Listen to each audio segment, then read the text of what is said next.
Bem, pessoal, vamos de BTC na noite de Natal, 24 de dezembro. Daqui a pouco é a ceia de Natal. Agora na Espanha são 21 horas e 57 minutos. No Brasil, 17h57. Gente, o ano está acabando. Eu começo pelo nosso estudo de ataque vezes 10. Vocês vejam que quando a nossa parábola estava mais agressiva, a BTC basicamente permanecia ali em torno de 100 dias em cada camada de ataque vezes 10. Ó, de 10 cents para $1 ficou 174 dias, justamente porque a gente estava naquela camada da parábola onde a curva de ataque era mais agressiva, era quase uma torre para cima. Agora que a parábola está ficando com uma curva mais suave, a gente avança paulatinamente mais devagar, mas guarda uma proporção. Então, de 10 cents para $1 ficamos 174 dias, de $1 para $10 a gente ficou 412 dias, de $10 para $100 a gente ficou 374 dias, de $100 para $1.000 foi a primeira camada de ataque onde a gente ficou mais de 1.000 dias, 1.339 dias, de $1.000 para $10.000 ficamos 1.110 dias, e como esse estudo acabou em 31 de outubro de 21, a gente tem que acrescentar aqui mais 460 dias. Então, a gente já está 1.050 dias, basicamente, entre $10.000 e $100.000. Então, é muito provável que a gente fique aqui em torno de 1.200, talvez 1.500 dias. Então, a gente está nos últimos meses dessa camada de 10 mil a 100 mil dólares. No nosso gráfico anual, a gente vai encerrar em poucos dias, o ano de 2022 vai se encerrar, então a gente vai encerrar com um candle vendedor, cumprindo o script aqui que a BTC vem demonstrando e seguindo religiosamente. A cada 3 candles compradores, um candle vendedor. Então isso aconteceu em 2014, né? 2011 comprador, 12 comprador, 13 comprador, 2014 vendedor. Depois 2015 um candle comprador, 16 comprador, 17 comprador, 18 vendedor. E aconteceu novamente 2019, 20, 21 candles compradores e agora 2022 um candle vendedor. Isso indicia o que vai ser o candle de 2023. Muito provavelmente um belo candle comprador. No diário, a BTC nem se mexeu, abriu um candlezinho comprador no diário, respeitando aqui a base da nossa cunha triangular. Na verdade, a gente está com uma certa dificuldade de avançar sobre a mediana do canal de Keltner, que está exatamente em 17 mil e pouquinho. Avançamos contra a base da nuvem na projeção.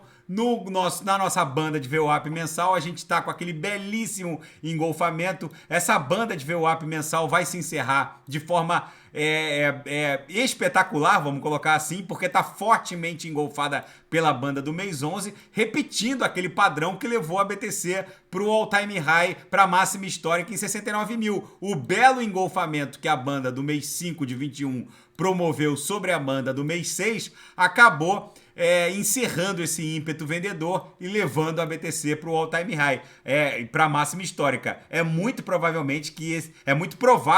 e que isso aconteça de novo, já que a gente está engolfando a banda do mês 11, está engolfando a banda do mês 12, que a gente segue desenhando até o dia 31, e isso está encerrando esse ímpeto vendedor, exatamente como aconteceu. Hoje no intraday a BTC foi um reloginho, batia na upper, voltava para VWAP.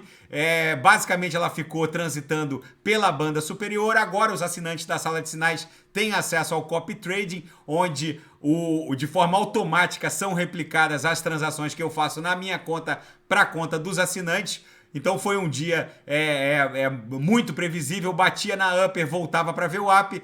E na seara fática, o ano de 2023 vai ser o ano da regulação versus descentralização. Ou seja, à medida que o crash da FTX vai impondo aos usuários a necessidade de entender e promover a autocustódia, é possível que no futuro analistas se deem conta de que o colapso da FTX acelerou a autocustódia e a migração dos usuários em direção à descentralização, talvez isso tenha acelerado em no mínimo uns 5 anos, já que muita gente está procurando entender como funciona a descentralização, ao passo que os reguladores vêm agora em 2023 com uma mega carga de regulação. É bom porque os institucionais vão aportar, porque eles precisam de segurança para o aporte do capital institucional, e é bom também o avanço da descentralização, porque é isso que vai ser a base da Web3 e do metaverso. A nova fronteira não só tecnológica e digital, mas em termos de mercado. A nova fronteira para a expansão do mercado rumo à Web3. E a comunidade cripto segue temendo pelo futuro do token BNB, Binance Coin, já que o FTT foi declarado oficialmente pela SEC como um security e estaria sim sob o escrutínio regulatório da CVM norte-americana. Mas acontece que o token BNB é muito diferente do token FTT. A BNB, a Binance Coin, é o gás da Binance Smart Chain, que faz a mesma coisa que a rede Ethereum faz. A Binance Smart Chain, para quem não sabe, é um espelho idêntico, é um espelho da rede Ethereum, que na verdade funcionou como uma Ethereum Proof of Stake antecipada à Ethereum Merge. Antes da própria ETH promover a fusão da Beacon Chain com a Proof of Work, a BNB, o CZ, surfando aquela mega onda de DeFi, criou um espelho da rede ETH através da Binance Smart Chain. Inclusive, o mesmo public address na rede ETH é desbloqueado pela mesma private key junto à rede Binance Smart Chain. É um espelho, portanto, não tem como a SEC considerar o token BNB como um security, porque assim o fazendo também teria que declarar a ETH também um security. Então, há muito FUD aqui no meio dessa história. Na minha leitura, o CZ vai fazer um grande acordo, não só para interromper aquelas investigações criminais que correm em desfavor da Binance, a Exchange, a CeFi, e também contra ele, mas também junto à SEC. Nem que ele tenha que aparar algumas arestas, porque no começo do lançamento, para quem que pegou o ICO da Binance, do BNB, no começo o token BNB ele reportava descontos de taxas dentro da CeFi, e isso num segundo momento foi interrompido. Talvez ele tenha que aparar essas arestas que possivelmente ficaram pendentes. E um outro grande desafio para 2023 é o aumento da segurança dos protocolos cross-chain. As pontes que fazem a interconexão entre diferentes blockchains vêm sendo alvo de ataques, principalmente pelo grupo Lazarus, que é o grupo de hackers financiado pela Coreia do Norte.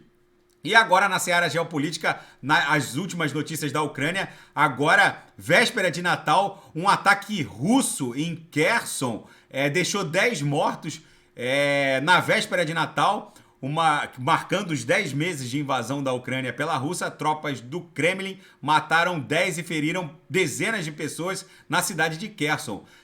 Eu espero sinceramente que essa guerra vá desescalando em termos de gravidade. É bizarro que na véspera de Natal um ataque desse acabe deixando 10 mortos na cidade de Kherson. E super iates lotam o Caribe, fugindo das jurisdições europeia e americana. Todas essas sanções impostas contra principalmente bilionários russos está fazendo com que super iates lotem para luxuosas festas de fim de ano as enseadas das nações caribenhas. Enfim, é o novo normal. E o mega ciclone bomba que fez desabar as temperaturas no noroeste dos Estados Unidos continua agora avançando em relação à costa leste. O estrago foi grande no noroeste norte-americano e agora o ciclone avança em direção ao estado de Nova York. A cidade de Buffalo, que fica no extremo oeste do estado de Nova York, quase ali na fronteira com o Canadá, próximo de Toronto.